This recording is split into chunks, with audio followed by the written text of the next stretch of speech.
የግብርና ኤክስቴንሽን አገልግሎቱን በተለይም ጥራት ያለው ተደራሽ የሆነ በቁጥጥር ስርዓት ላይ ያለፈ ኃላፊነት ተጠያቂነት ያለበት በተለይም ደግሞ በርካታ ባለድርሻ አካላትን ምርምር የግሉን ሴክተር ከፍተኛ ትምህርት ተቋማት በግብርናው ዘርፍ የሚሰሩ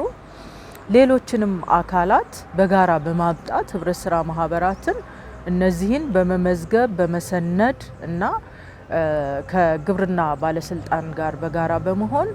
የኤክስቴንሽን አገልግሎቱን ተደራሽ ማድረግ የቴክኖሎጂ ተጠቃሚነትን መጨመር ለምርትና ምርታማነት አስተዋጽኦ ማድረግ ነው አላማው። ከዛም ባለፈ የአርሶ አደሩ የአርብቶ አደሩ የከፊል አርብቶ አደሩ ኑሮ እንዲቀየር የማድረግ አላማ ነው ያለው ማለት ነው። በርካታ ተዋንያንን ወይም አገልግሎት ሰጪዎችን በአንድ ላይ የሚያመጣ እየተናበቡ እየተቀናጁ የኤክስቴንሽን አገልግሎቱን ተደራሽ ለማድረግ ተጠቃሚው አማራጭ አገልግሎት እንዲያገኝ ማድረግ ነው። የግል ከመንግስት ውጪ ያሉ የግብርና ኤክስቴንሽን አገልግሎት ሰጪዎች የሚባሉት የግል ሴክተር አለ፣ ግብረሰናይ ድርጅቶች አሉ፣ ህብረት ስራ ማህበራት አሉ፣ የሙያ ማህበራት አሉ፣ በግብርናው ዘርፍ የተሰማሩ ከፍተኛ ትምህርት ተቋማት አሉ፣ የግብርና ልማት ድርጅቶች አሉ፣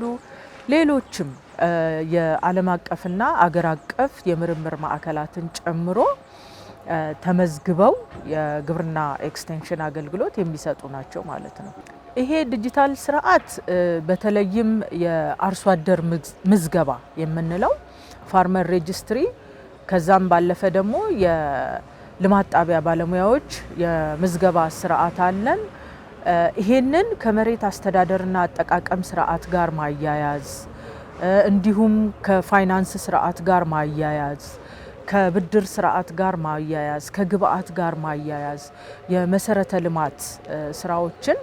እንዲሁ የመመዝገብና እነዚህን መረጃዎች አቀናጅቶ አደራጅቶ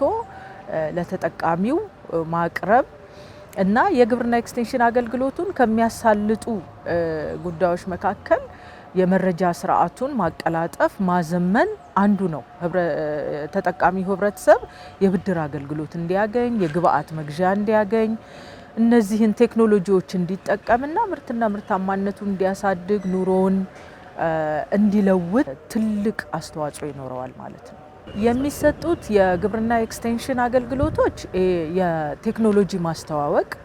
ቴክኖሎጂን ማስፋፋት፣ የስልጠና አገልግሎት መስጠት፣ ኩነትን ማደራጀት፣ የባለድርሻ አካላት ትስስር መፍጠር፣ የግብርና ቢዝነስ አገልግሎት ላይ መስጠት፣ የግብርና ቢዝነስ ማማከር አገልግሎት፣